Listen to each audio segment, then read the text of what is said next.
Antes, meu boa noite aos participantes inicialmente da roda, começando por Jorge Abud. Já está conosco, Jorge? Já vejo o Jorge ali no Skype.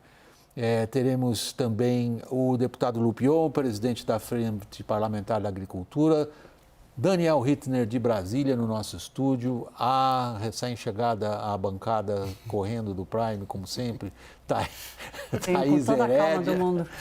É porque eu admiro o esforço. E o Caio Junqueira, ele está achando legal também. Ele está. Bom, vamos ao sério, hoje só tem coisa séria aqui, vamos lá, vamos voltar aqui à concentração. É importantíssima essa decisão do Tribunal Federal. Formou uma maioria para invalidar a tese do marco temporal. Foi por 9-2. Os magistrados rejeitaram o modelo defendido por ruralistas para regular a demarcação de terras indígenas no país. Os ministros não chegaram, porém, a um consenso sobre indenizações a serem pagas ao longo desse processo. Reportagem de Theo Cury.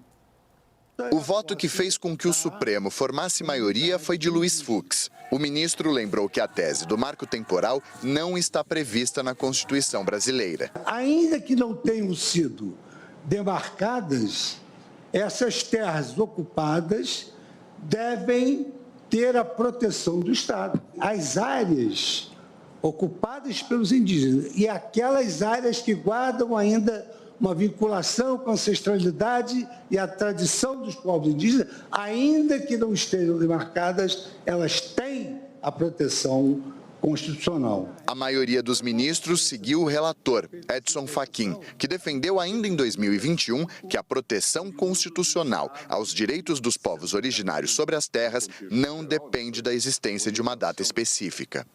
A tese derrubada estabelecia que os povos indígenas teriam direito apenas às terras que ocupavam ou que já pleiteavam na data limite de 5 de outubro de 1988, quando foi promulgada a Constituição Federal. Apoiado por ruralistas, esse modelo é visto como uma ameaça pelas populações tradicionais, que acreditam que a proposta valida invasões e violências cometidas contra os indígenas antes da Constituição e praticamente inviabiliza a demarcação de novos territórios. Apesar de os 9 ministros concordarem a respeito da inconstitucionalidade da tese, há divergências em torno da possibilidade de indenizar quem ocupou de boa-fé territórios indígenas. Parte dos ministros entende ser possível conceder indenização pelo valor da terra em si, além de eventuais benfeitorias no território. O assunto será debatido de maneira mais aprofundada na semana que vem. O julgamento tem repercussão geral reconhecida, ou seja, a decisão dos ministros valerá para todos os casos de demarcação de terras que estejam sendo discutidos na Justiça. Segundo o STF, ao menos 226 processos devem ser impactados a partir da decisão desta quinta-feira. Eu ainda não tive a oportunidade de dar meu boa noite ao deputado federal Pedro Lupion, pelo PP do Paraná. Deputado, nosso boa noite aqui no WW. Obrigado pela disposição de participar da nossa roda de análise. Deputado, há uma reação extraordinariamente forte do grupo parlamentar e do segmento da economia que o senhor representa na Câmara dos Deputados. Qual será a resposta ao STF? Bom, vamos lá, vamos só colocar as coisas muito às claras. Esse julgamento do STF nos deixa muito claro que, não havendo uma temporalidade das demarcações de terras indígenas, qualquer autodeclarado indígena pode requisitar uma área, essa área passar a ser uma área de estudos para a demarcação, e nós estamos falando em praticamente 22% do território nacional com novas demarcações indígenas. O que nos preocupa muito é que nós produzimos tudo que produzimos e somos a maior fronteira agrícola do mundo com 24% do território. Não há como não reagir, né? É muito decepcionante para nós a decisão rasa como foi essa do STF. Uma decisão que não marca uma temporalidade, uma decisão que é num processo em que o Estado de Santa Catarina pede socorro ao Supremo Tribunal Federal por causa de expropriação de pequenos produtores da agricultura familiar no Morro dos Cavalos. É simplesmente acabar e diminuir muito a importância do direito de propriedade no país. Nós precisamos reagir. Estamos reagindo no Congresso, que é o nosso papel de legislar, nós temos essa obrigação, nós temos essa atribuição, esse é o papel do legislador. Nós estamos com uma PEC apresentada pelo senador Irã, que trata do marco temporal, temos outra PEC do senador Paulo Bauer, relatada pelo deputado Alceu Moreira, tratando de indenização prévia dessas demarcações tramitando na Câmara, aguardando a comissão especial, e o famoso PL 490, que nós tivemos uma vitória contundente na Câmara e que está na CCJ do Senado para ser votado na semana que vem, já na CCJ, e também ir a plenário, onde a gente coloca as condicionantes apresentadas pelo próprio STF, que se referia até então ao marco temporal da Constituição de 88 nas demarcações da área da Raposa Serra do Sol. Ou seja, não há inovação nenhuma nisso. Isso é a garantia e a segurança jurídica para o produtor, que está em uma área consolidada já há bastante tempo e que ele pode continuar investindo nessa área e produzindo. A necessidade da decisão judicial no país, da Suprema Corte principalmente, precisa ter razoabilidade com a conformação social brasileira. Nós estamos falando de um país que produz e que tem 1/3 do seu PIB dependente da produção agropecuária, em detrimento nenhum em relação às populações indígenas, às populações originárias, não há problema nenhum em relação a isso. Agora, se uma área que foi há 500 anos não foi contestada, 500 anos não foi solicitada, o que vai acontecer agora? Todas passarão a ser, e não são só áreas rurais. Existem áreas urbanas, existem áreas de grandes conglomerados. Deputado, e que geram muita preocupação. Deixa eu só colocar meus colegas na entrevista. Daniel? Deputado, boa noite. Em que medida ainda é o caso de se investir na aprovação do projeto de lei em tramitação no Senado, se agora o Supremo Tribunal está discutindo a constitucionalidade? Por que não voltar o foco completamente a uma PEC, como é o caso? E outro ponto, existem vários projetos de interesse da FPA que também estão tramitando há algum tempo. Lei Geral do Licenciamento Ambiental, PL dos Defensivos Agrícolas ou PL do Veneno, conforme quem conta a história. Regularização fundiária ou grilagem não é nenhuma avaliação de mérito e sim para mostrar como esses assuntos são polêmicos. Algum tipo de desconto, uma moeda de troca pode vir na votação desses PLs?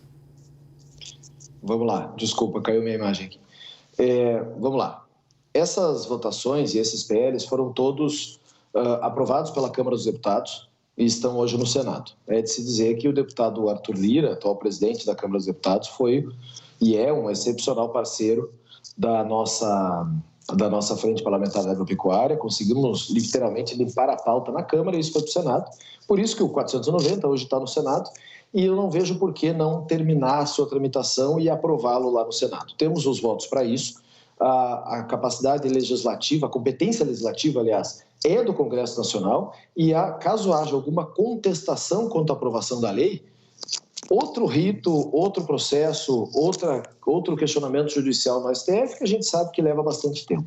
O que a gente precisa fazer é conseguir aprovar essas PECs. Tem uma PEC que trata de indenização na Câmara, a PEC que trata do marco temporal no Senado. Estamos nessas articulações para fazê-lo e nós temos a obrigação de fazê-lo. O que a gente precisa dar é segurança jurídica para aqueles que já estão nessas áreas. Todos esses projetos que você elencou são projetos prioritários da nossa frente.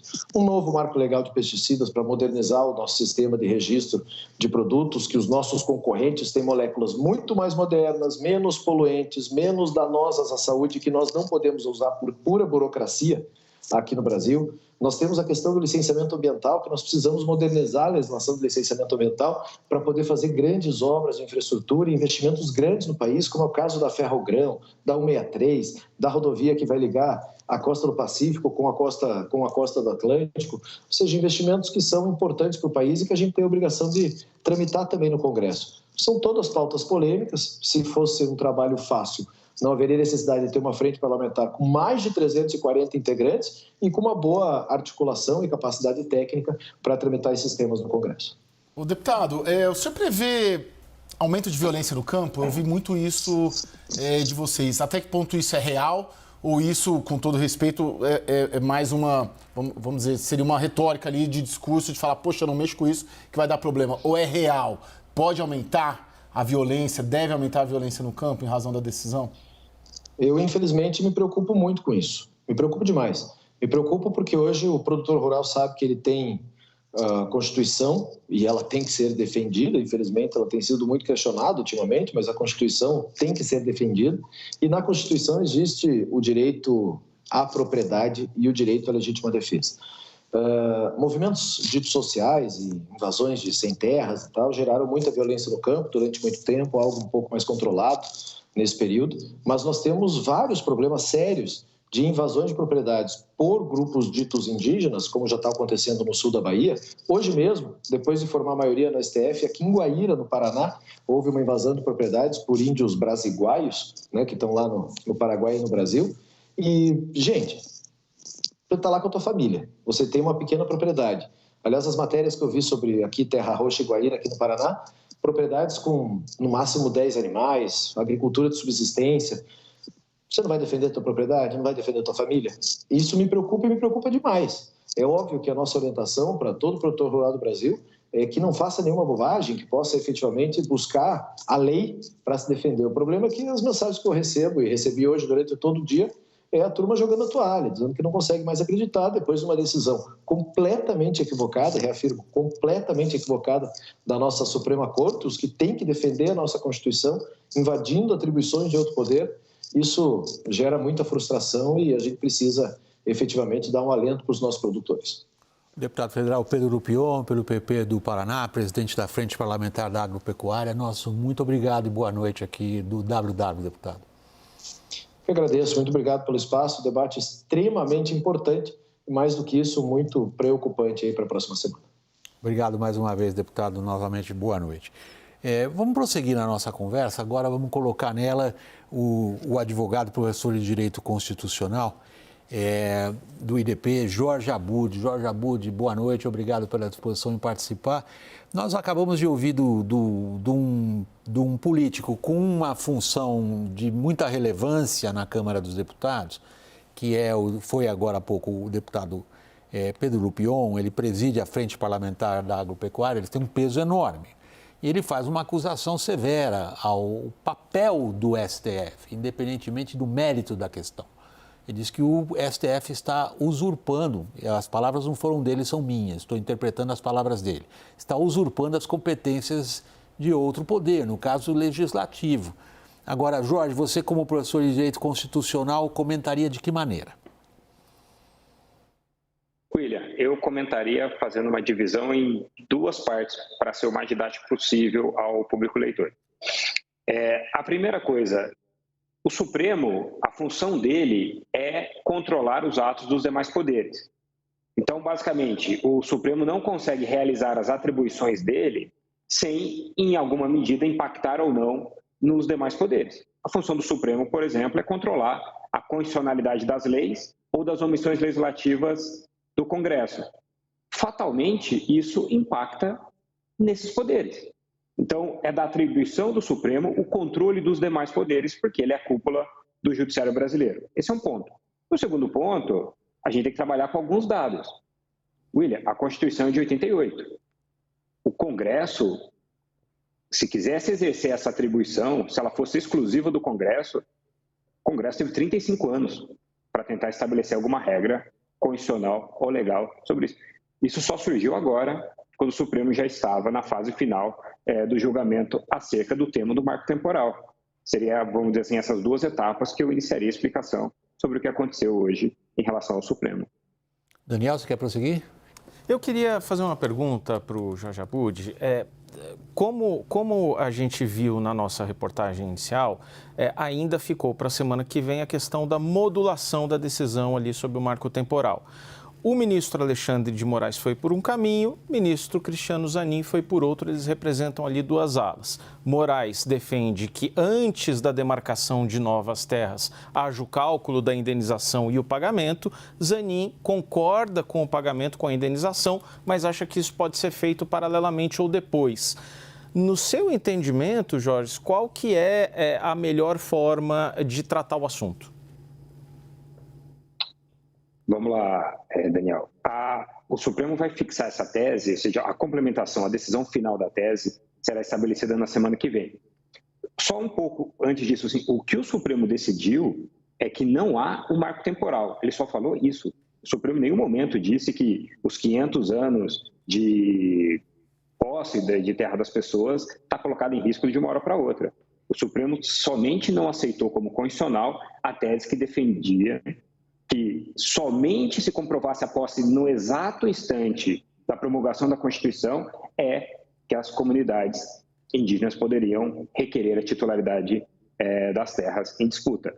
Em relação à indenização, eu acho isso também bastante relevante, porque a gente não pode perder de vista que muita gente ocupa terras indígenas em completa boa-fé. Muita gente ocupa terras indígenas há décadas, inclusive com titulações dadas por entes públicos, por estados e às vezes até por titulação federal.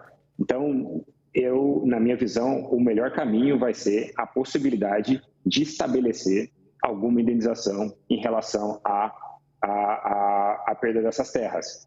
Agora, condicionar a perda da terra, ou seja, a demarcação da terra indígena ao pagamento prévio, pura e simplesmente, se a gente considerar a forma de tratamento do orçamento da União, a forma de pagamento, muito provavelmente via precatório ou coisa do gênero, sem dizer que isso vai inaugurar todo um novo processo judicial, provavelmente de avaliação, demarcação, aí eu acho que isso inviabilizaria, por um bom tempo, demarcações de novas terras indígenas. O Daniel quer prosseguir. Não, eu só faço um follow-up aqui para explicar o porquê dessa divergência. O governo, principalmente o Ministério dos Povos Originários, está dizendo que se você condicionar a demarcação de novas terras ao pagamento prévio de indenização, não tem demarcação de novas terras, porque esse processo é muito demorado, se alonga ao longo do tempo. Eu imagino que a Frente Parlamentar da Agropecuária, deputado Lupion, pensam o contrário. Por isso a minha pergunta. Alguma coisa a observar, Jorge? Senão a Thaís gostaria de intervir. Thaís. Jorge, eu estou aqui querendo entender onde é que fica a segurança jurídica em todo esse debate. O deputado Lupion falou agora antes de você e falou da insegurança jurídica várias vezes. Hoje, com todo mundo que eu conversei, a ideia era o quanto ela vai custar. A insegurança jurídica provocada pela decisão do STF vai custar.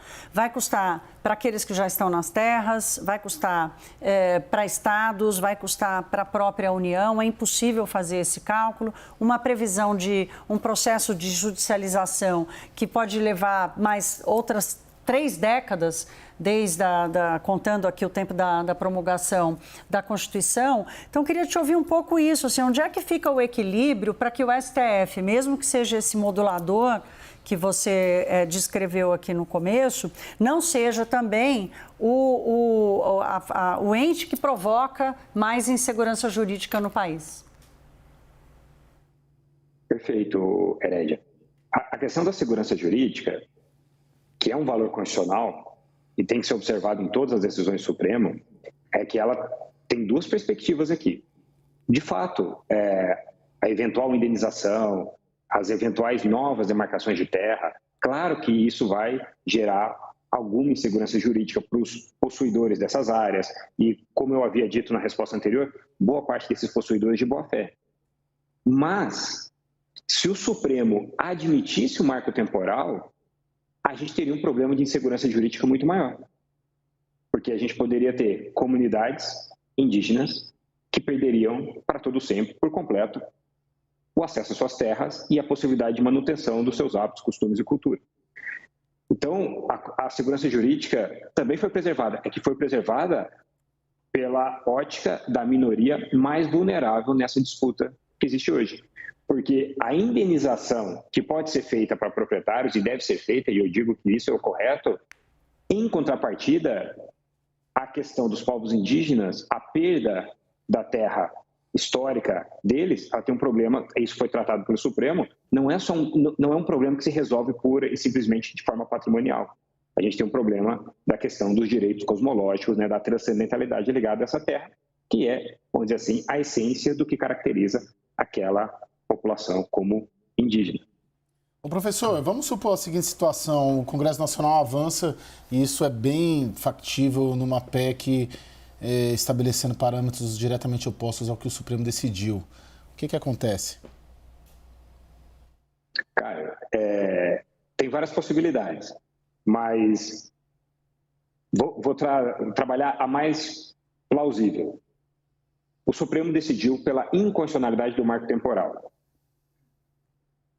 Prevalece o entendimento, na minha visão, de que isso não vincula o Legislativo no seguinte sentido, que o Legislativo estaria proibido de votar uma PEC em sentido contrário. Agora, qual será a utilidade dessa PEC? Isso é uma incógnita. Por quê? Porque essa PEC ela pode novamente ser contestada no Supremo e ter um julgamento muito mais rápido, muito mais expedito, dizendo que ela contraria já a decisão fixada pelo Supremo Tribunal Federal. Seria mais ou menos esse um caminho bastante novo. Houve outras oportunidades em que isso não necessariamente aconteceu. Se a gente relembrar a questão da vaquejada, o Supremo declarou inconstitucional a prática da vaquejada e o Legislativo respondeu legislando. Aí é um conflito entre poderes dentro do que seriam as regras constitucionais, né? E vai se resolvendo na medida em que um poder vai exercendo o seu controle em relação ao outro. Jorge Abud, professor de Direito Constitucional, advogado, professor do IDP, muito obrigado pela participação aqui no WW. Boa noite para você em Brasília, Jorge. Pessoal, a gente vai para o intervalo, continua depois dele no assunto.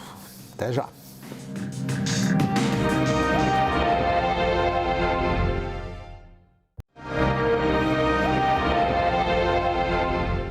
WW voltando do intervalo, nosso assunto continua sendo a decisão do Supremo por 9-2 de não aceitar o marco temporal como fator para a demarcação de terras indígenas. Nós estávamos abordando, tanto na conversa com o deputado presidente da FPA, como com o professor Abud, professor de Direito Constitucional, a questão do impacto fiscal.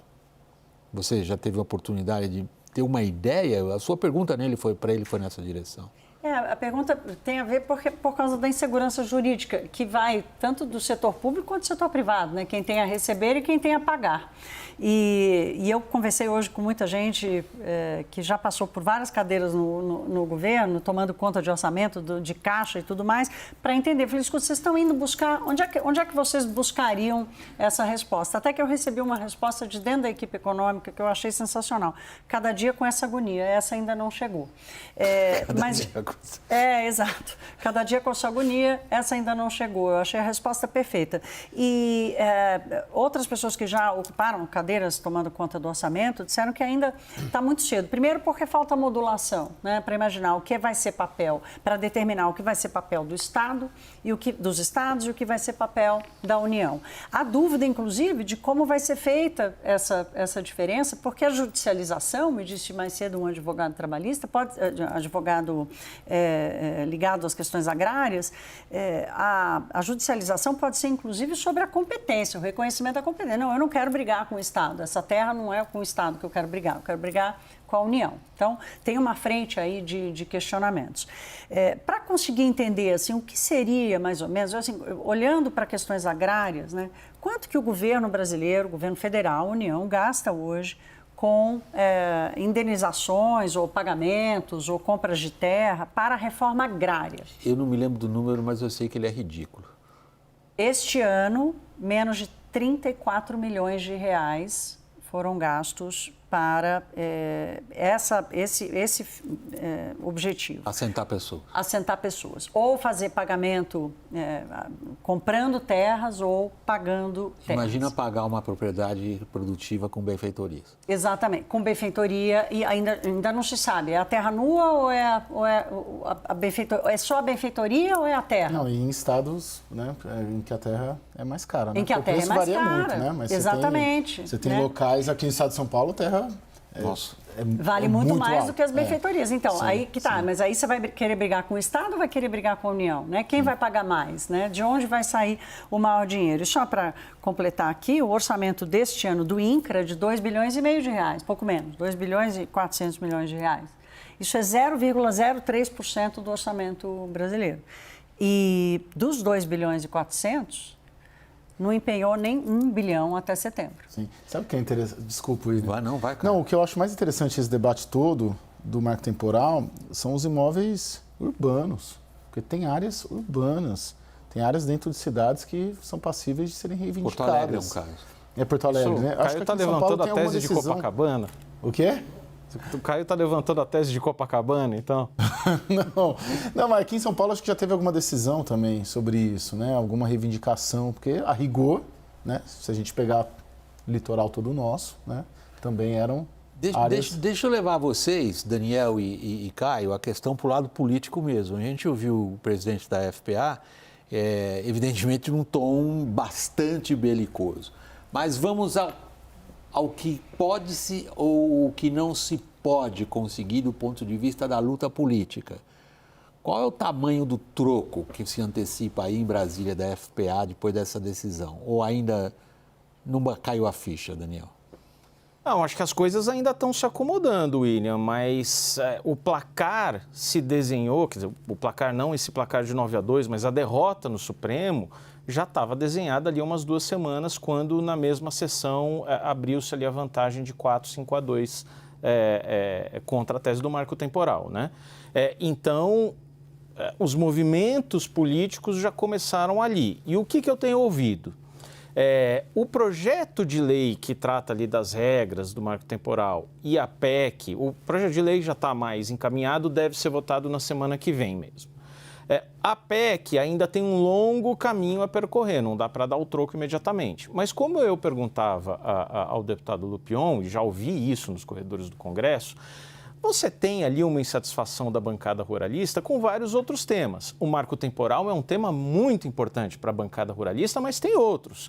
Tem o PL dos defensivos agrícolas, dos pesticidas, ou do PL do veneno, como alguns dizem. Tem regularização fundiária / grilagem, dependendo de quem fala. Tem o PL do licenciamento ambiental. São projetos que não estão no radar do governo. O governo não quer mexer nisso agora. E a bancada ruralista quer. Então, poxa, se já tiveram uma derrota no Supremo, se estão com alguma dificuldade de interlocução com o governo, porque esses projetos não são prioritários para o governo, então o troco pode vir não só ou não necessariamente na votação do marco temporal, mas nesses outros projetos que são tão importantes também para a bancada ruralista. Para fechar essa parte do nosso programa, vai ter troco? Certamente. A FPA, eles são quase que uma empresa, praticamente, assim. Eles são extremamente organizados, numerosos e muito envolvidos, né? A gente pega, desses grupos de interesse do Congresso, pega bancos, por exemplo. Você não vê um representante dos bancos dentro dos deputados. Quem são? A gente sabe quem são no bastidor, mas a gente... Sempre tivemos dificuldade. Né? Bom, vamos ver quem que é o deputado federal, é o porta-voz por causa da mudança na JCP, no Juros de Capital Próprio. Quem vai falar sobre isso para criticar essa medida? Você não vê. Né? A Frente Parlamentar da Agropecuária, eles são muito organizados, eles invariavelmente têm o apoio, o que é o caso hoje, dos 2 presidentes da casa, quase sempre tem. Né?